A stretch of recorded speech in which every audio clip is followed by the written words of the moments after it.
Blessed are those who hunger and thirst for righteousness, for they shall be satisfied, or they shall be filled. Last week we talked about how we need to cultivate an appetite for righteousness, and sometimes cultivating that appetite for righteousness means curtailing our appetite for other things.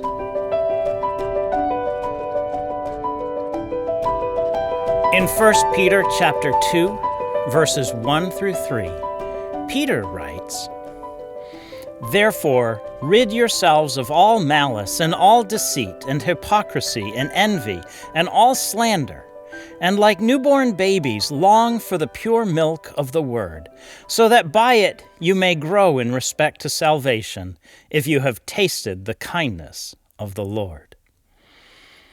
I hope you caught what Peter is saying there.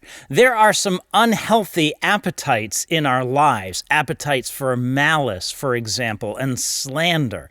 And Peter says, if you want to have an appetite for what is good and righteous, you must cut out your appetite for the things which are not. As we look at our own lives, we consider the ways in which we are weak and sinful.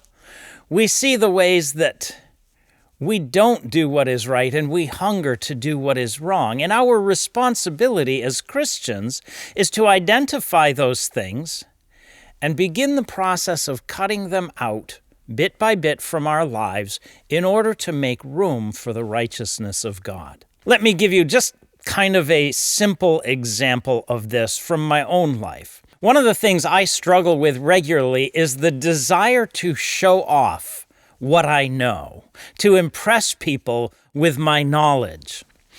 And that can be a dangerous thing. 1 Corinthians chapter 13 tells us that knowledge puffs up. And we see from the Sermon on the Mount that when we try to show off for others, it becomes very unhealthy. So just a very simple example. This week, I went on a hike in New Hampshire. I hiked Kearsarge North, which is one of my favorite mountains. I hike it at least once a year. This year, I went during foliage season, and it was beautiful. But because I've hiked it so many times, I'm very familiar with the trail. And sometimes when I'm hiking and I'm getting near the top, somebody will be coming down, and they'll smile at me and say, "You're almost there." You know what my instinctive reaction is? My instinctive reaction is to say, "I know." Why?